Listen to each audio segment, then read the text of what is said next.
दिवाली हो रही है, दिल्ली में 1200 है AQI, पोल्यूशन है, सब कुछ है, आपके दादा के फेफड़े चल रहे हैं, वहाँ पे फटाके बजा रहे हैं लोग। ऑस्ट्रेलिया में ज्यादातर स्टेट्स में पटाखे बैंड है।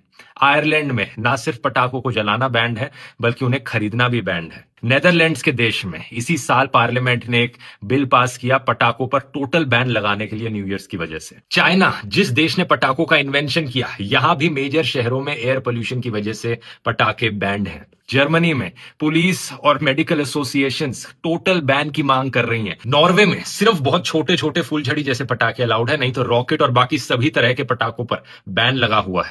रूस और यूक्रेन की लड़ाई चल रही है 2 साल से, धड़ाधड़ बम गोला बारूद हेलीकॉप्टर धड़ाधड़ चल रहा है। कोई ग्लोबल वार्मिंग नहीं हो रही है, कोई प्रदूषण नहीं फैल रहा है, ना ही किसी को तकलीफ हो रही है। यहाँ पर मार धड़ाधड़, उधर से हमास मार रहा है 5000 रॉकेट, इतना बम्बार्डमेंट हुआ, इतना 2 साल से तबाही हुआ है, कोई ग्लोबल वार्मिंग नहीं हो रहा है। और हमारे यहाँ तो इनसे दिवाली में कुछ हो जाएगा, ग्लोबल वार्मिंग हो गया, ओजोन परत फट गया, ये हो गया, वो हो गया। अभी हमको देखिए, हम ये वाला बम कल फोड़ दिए, ये वाला मिर्चैया बम, मुर्गा छाप, अंटार्कटिका का सारा बर्फ पिघल गया, पूरा बर्फ पिघल गया अंटार्कटिका का।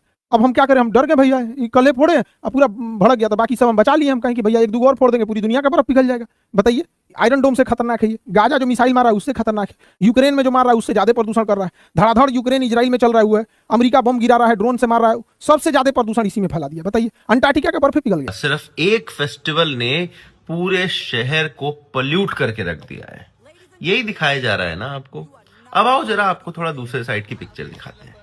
ये है दिवाली से एक दिन पहले की तस्वीर और ये है दिवाली से एक दिन बाद की तस्वीर। ये है दिवाली वाला ग्राफ। तो AQI का जो इम्पैक्ट दिवाली में था वो उसके अगले दिन ही नीचे चला गया। लेकिन फिर ये वाले ग्राफ क्या है, ये रात में AQI कैसे बढ़ रहा है?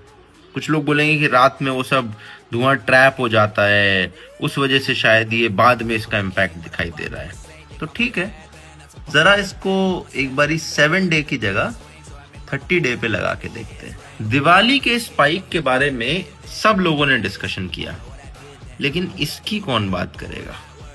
ये है ना दिवाली।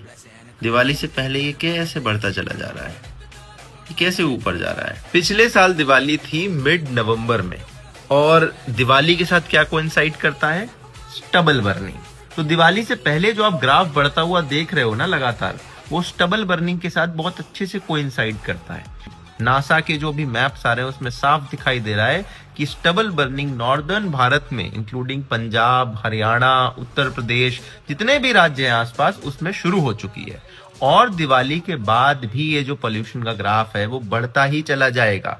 दिवाली सिर्फ एक स्पाइक है जो अगले दिन नीचे आ गया, लेकिन ये ग्राफ नहीं रुकेगा बिकॉज स्टबल बर्निंग का इम्पैक्ट सबसे ज्यादा यहाँ देखने को मिलता है। लेकिन दुख की बात यह है कि जो लोग दिवाली के स्पाइक के बारे में बात कर रहे थे वो इतने दिन से शांत बैठे थे।